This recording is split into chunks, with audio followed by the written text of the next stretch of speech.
Muy buenos días, el día de hoy mi compañera Katy Joana Vázquez y mi persona María Camila Ballén les vamos a hablar un poco sobre la temática de biodegradación de compuestos xenobióticos.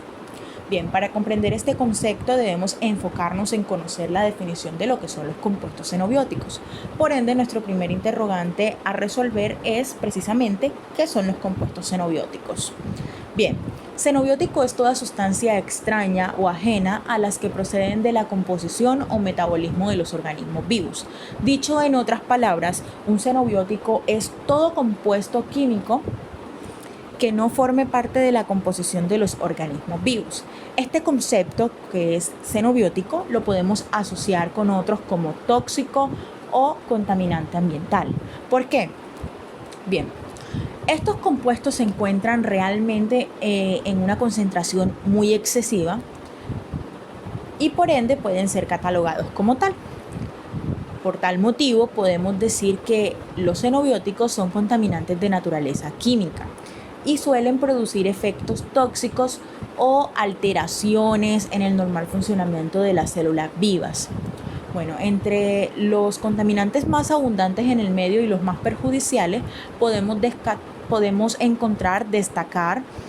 los metales pesados y las sustancias orgánicas. Dentro de este último ítem de contaminantes, dentro de este último grupo, que son las sustancias orgánicas, encontramos los plaguicidas, los hidrocarburos, los halogenuros, entre otros.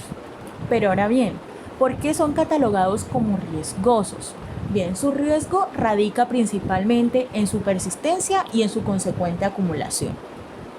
Esto se debe a que estos compuestos realizan una asociación química realmente compleja y por ende encontramos que su toxicidad es creciente. Ahora bien, para entender mejor el concepto anterior de compuestos xenobióticos, debemos responder el interrogante: ¿qué son los compuestos recalcitrantes? Bien, se aplica a aquellos compuestos cuya persistencia en el medio ambiente es grande, debido a lo difícil que se da en este momento la biodegradación, que es un concepto que vamos a entender más adelante. Los compuestos xenobióticos son generalmente recalcitrantes, por eso es importante entender este concepto o por lo menos analizarlo. Bien, la biodegradación es un proceso natural, ¿sí?, que puede usarse para una biorremediación de ambientes contaminados, puesto que los microorganismos empleados usan los compuestos como una técnica de supervivencia, disminuyendo las concentraciones de los contaminantes. Por ende, esto nos hace que el método sea realmente eficaz y muy empleable debido a su bajo costo. Pero ahora bien, ¿qué es una biorremediación? Bien, haciendo un pequeño paréntesis conceptual, la biorremediación es una alternativa. ¿Qué cumplimos o qué queremos con esta alternativa? Queremos la remoción de dichos compuestos en el ambiente mediante la transformación de los contaminantes a compuestos no dañinos o simplemente sustancias que sean menos tóxicas para la acción de diferentes organismos. Bueno, para explicar más a cabalidad la diapositiva anterior, es decir, el concepto de biodegradación, vamos a contextualizarnos en dos procesos que son la degradación aerobia y la degradación anaerobia. Bien, el primer concepto se conoce como uno de los tipos más comunes de biorremediación, que es la mineralización de los contaminantes orgánicos tóxicos a productos no tóxicos, como por ejemplo el dióxido de carbono, que es el más común. El oxígeno es el aceptor de electrones, este concepto lo vamos a entender más adelante, más común durante la respiración microbiana y la degradación de compuestos xenobióticos. Además, empleamos una amplia diversidad de microorganismos que son capaces de degradar dichos compuestos. Claro que estos tienen una condición, y es que lo hacen bajo condiciones aerobias. Bien, por otro lado, tenemos la degradación anaerobia, que son los compuestos xenobióticos llegan a ser muy importantes, ya que estos llevan a cabo un proceso de mineralización de los xenobióticos, pero esta vez es con poca volatilidad. ¿Cómo así? Las estructuras y pesos más complejos. Muchos ecosistemas contaminados como los sedimentos acuáticos, los lagos estratificados, los humedales y algunos suelos se caracterizan por tener una deficiencia o ausencia de oxígeno. Para comprender de manera más básica lo que es la biomagnificación, que es el proceso siguiente a explicar, es conveniente entender primero el proceso de bioacumulación. Bueno, dicho proceso ocurre en los organismos cuando se exponen a un contaminante químico, y este consiste básicamente en su acumulación en el interior del cuerpo, es decir, en los tejidos, en los órganos, por un largo lapso de tiempo. Dentro de los animales, esta exposición puede producirse a través de diferentes rutas. Bien, para este caso tenemos dos rutas comunes que son: una hace parte de la oral y la otra hace parte de la respiratoria. Para el primer caso tenemos un ejemplo que es el hecho de alimentarse de una comida contaminada, y para el segundo, que es la respiratoria, se puede entender, por ejemplo, como el respirar polvo o un humo contaminado. Bueno, ahora de acuerdo a lo que nos planteó mi compañera María Camila acerca de la bioacumulación, podemos entender muy bien el proceso de biomagnificación, ya que estos dos van muy enlazados. Ahora bien, si trasladamos el proceso de bioacumulación a una cadena alimentaria, tenemos el fenómeno de la biomagnificación, que consiste principalmente en el aumento sucesivo de niveles contaminantes químicos persistentes según va subiendo el nivel trófico. Es decir, esto se trata más que todo de una transferencia trófica de la contaminación, donde los animales de un nivel trófico determinado, al alimentarse de los seres vivos pertenecientes a los niveles tróficos inferiores, reciben los contaminantes químicos bioacumulados por estos. Y como se trata de sustancias persistentes de difícil excreción, entonces estos se van acumulando en sus tejidos. Entonces, así, los animales de eslabones tróficos superiores, como grandes depredadores, acaban acumulando niveles de contaminantes químicos mucho más elevados que los que les correspondería a través de una exposición normal a la contaminación ambiental. Es decir, que estos niveles contaminantes químicos se van amplificando o magnificando a lo largo de la cadena trófica. Ahora, como podemos ver en la imagen, vemos un claro ejemplo de la biomagnificación en una cadena trófica acuática, donde tomamos el metilmercurio como un contaminante químico persistente y al atún como animal situado en el eslabón superior de la cadena trófica o de la cadena alimentaria. Entonces, cuando el mercurio alcanza el medio acuático, es transformado en metilmercurio por los microorganismos a través de los procesos naturales del ciclo biogeoquímico de este metal. Pero luego el metilmercurio es especialmente biodisponible, es decir, el cuerpo de los animales lo absorbe con bastante eficiencia. Por lo tanto, este entra en la cadena trófica acuática desde los eslabones inferiores y así se va magnificando. Como podemos ver, los peces tienen una gran facilidad de acumular metilmercurio en comparación con cualquier otra especie de vertebrado. Por ejemplo, especies como el atún pueden contener en sus tejidos niveles de metilmercurio hasta 10 veces superiores que los peces de los que se alimentan. El ser humano está en lo más alto de la cadena alimentaria. Por lo tanto, este va a tener un riesgo de exposición de metilmercurio a través del consumo de ciertos tipos de pescado. Entre ellos se incluye el atún. ¿Por qué? Porque nosotros consumimos este tipo de atunes y como ellos se encuentran en el eslabón superior de la cadena alimentaria, entonces nosotros obviamente vamos a contraer todo ese tipo, vamos a tener riesgo de exposición a grandes cantidades de metilmercurio. a través del consumo de estos. Ahora hablemos un poco de la clasificación de compuestos xenobióticos.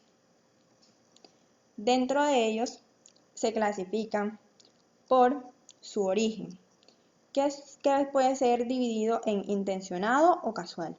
Dentro de ellos encontramos los desechos urbanos, desechos industriales, mixtos, las exploraciones mineras, explotaciones agrícolas.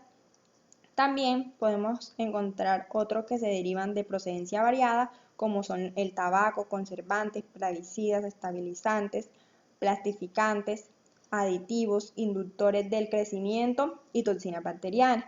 Y también hay unos por accidentes industriales que están dentro del origen, que son las factorías, el transporte, entre otros. Por sus aplicaciones se clasifican medicamentos, productos de uso doméstico, usos industriales, usos agrícolas, locomoción. Según su acción intrínseca, podemos encontrar fármacos, antibióticos, antineoplásticos, también podemos encontrar plaguicidas, sustancias de abuso o drogas, entre otros. Y dentro de ellos están los tóxicos de acción local y los tóxicos de acción sistemática. Los tóxicos de acción local se clasifican en cáusticos, corrosivos o visicantes. Dentro de ellos encontramos los ácidos, las legias, los disolventes, cromatos, alquitranes, entre otros. Estos se encargan principalmente de destruir la piel, las mucosas y el árbol respiratorio. Dentro de ellos se dan enfermedades como la dermatitis, la bronquitis, conjuntivitis, quemaduras y reacciones alérgicas. Y dentro de los tóxicos de acción sistemática encontramos aditivos, edulcorantes, conservantes y algunos plaguicidas. Por su acción biológica o bioquímica encontramos los biocidas, mutagénicos, cancerígenos, teratogénicos, inhibidores, activadores e inductores de enzimas y agentes desacoplantes. Ahora, por su reactividad metabólica, estos pueden ser biodegradables o persistentes, como por ejemplo bioacumulativos o bioactivables. Ahora también estos xenobióticos se pueden clasificar por su naturaleza. Se clasifican en físicos, biológicos y químicos. Los físicos podemos encontrar el color, dentro de ellos están los tintes, pero estos también tienen una naturaleza química. La turbidez, como las minas e industrias, el calor, por ejemplo, en las centrales nucleares y térmicas, las radiaciones que encontramos en la naturaleza, las rocas y cósmicas, también el uso de energía nuclear en el campo de la investigación, la medicina y la industria. Y el ruido o contaminación por olores, que son sustancias volátiles olorosas como pueden ser el alcanfor, el almizcle, la floral, mentolado, éter, agrios o fétidos. Todas estas formas de contaminación se estudian en otras materias también. Bueno, ahora de naturaleza, con respecto a la naturaleza biológica, los seres vivos o compuestos procedentes de ellas pueden ser las bacterias, los virus, hongos, protozoos, materia orgánica y residuos, ya sean vegetales, urbanos, fecales o de mataderos, entre muchos otros que podemos encontrar. Según su naturaleza química, podemos dividirlos en orgánicos e inorgánicos. Dentro de los orgánicos encontramos los plaguicidas y los compuestos industriales. Los plaguicidas también se clasifican en insecticidas, herbicidas y fungicidas. Los insecticidas encontramos dentro de ellos los organoclorados, organofosforados y los carbomatos. Los fungicidas son protectores y erradicantes, que son las sales, como el cobre, el mercurio, el cardo bordolés, entre muchos otros. Y los herbicidas suelen ser compuestos fenoacéticos, triacinas, derivados bipidirílicos, derivados de urea, que actúan mediante la acción hormonal o mediante una acción cáustica o de contacto o una acción metabólica. Ahora, los compuestos industriales que dentro de ellos están los plastificantes y los aislantes, como el clorodibenzofuranos o el clorodibenzodioxinas. También estos se encuentran disolventes como el formaldehído, el acetaldehído y el tolueno, detergentes como ésteres fósforos, organometales e hidrocarburos. Los hidrocarburos pueden ser alifáticos, alicíclicos o aromáticos. Los alifáticos pueden ser alquenos, alquinos, alcanos. Los alicíclicos, cicloalcanos, cicloalquenos. Y los aromáticos como el benceno, los polifenilos o los polinucleares. Ahora, los xenobióticos inorgánicos pueden ser ácidos, alcalís, nitratos, nitritos, sulfatos, fosfatos, halógenos, óxidos de nitrógeno, óxidos de carbono, óxido de azufre, ozono y radicales libres, como también silicatos, iones de general, amoníaco, o metales pesados como lo son el manganeso, cobre, plomo, zinc, hierro, cadmio, cromo, arsénico, níquel, selenio, mercurio o berilio. Ahora hablemos un poco acerca de los factores que afectan la biodegradación. Bueno, estos principalmente pueden ser afectados en gran cantidad por factores ambientales como lo son el pH, la temperatura, la salinidad, el potencial redox, la biomasa microbiana, la biodisponibilidad, suplemento nutricional o disponibilidad de oxígeno. En condiciones de laboratorio, estos efectos deben optimizarse de manera de obtener un tratamiento microbiano efectivo.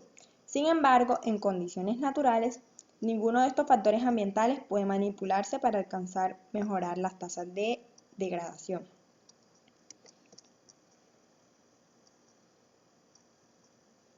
Bueno, estos factores que afectan la biodegradación se clasifican en disponibilidad de nutrientes, aceptores de electrones, potencial redox pH y la temperatura. Bueno, la disponibilidad de nutrientes es uno de los factores más importantes para obtener buenos resultados en la degradación. En este factor, nosotros debemos considerar los radios de los principales nutrientes con el carbono, los cuales varían de acuerdo al compuesto. La disponibilidad de los nutrientes puede ofrecer un cometabolismo, con lo cual se puede obtener más eficiencia al momento de remover el contaminante. Los aceptores de electrones. En las tasas de biodegradación están influenciadas por este tipo de aceptores de electrones que están disponibles en el ambiente, debido a que la degradación de compuestos xenobióticos es totalmente dependiente del aceptor final. Un ejemplo, si la degradación del benceno, que es constantemente alta cuando se tiene oxígeno como aceptor final, mientras que en condiciones de nitrato reductoras, el compuesto se encuentra más recalcitrante. Entonces, bajo las condiciones reductoras del hierro, sulfato y condiciones metanogénicas, la degradación del benceno es posible, pero para casos más específicos.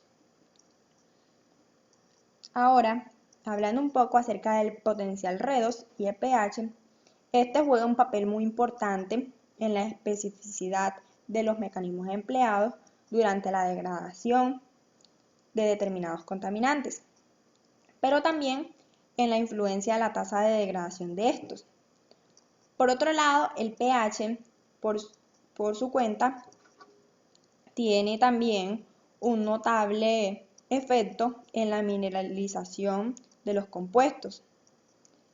Se han encontrado que el pH es óptimo para una eficiente degradación se encuentra cercano a la neutralidad, es decir, a un pH 7. Mientras que cuando se manejan potenciales redos muy reducidos existe una alta transformación. Si tenemos en cuenta la temperatura, podemos ver que la mayor parte de los microorganismos aislados llevan a cabo una degradación compuesta por xenobióticos de manera óptima bajo las condiciones mesofílicas. Entonces, la habilidad de degradar disminuye cuando la temperatura es mayor a 37 grados centígrados o menor a 25 grados centígrados. Sin embargo, la remoción eficaz de algunos de estos compuestos es sedimentado, se encuentra a una temperatura de 5 grados centígrados y 50 grados centígrados. Estas condiciones varían de acuerdo al tipo de compuestos, de acuerdo también a las condiciones ambientales y al microorganismo, obviamente, que se está estudiando. Bueno, ahora vamos a hablar un poco acerca de lo que es la microbiología en la degradación de los compuestos xenobióticos. Como todos sabemos, los microorganismos juegan un papel de gran importancia en la degradación de los compuestos recalcitrantes, debido a que tienen una capacidad de crecer, empleándolos como única fuente de carbono.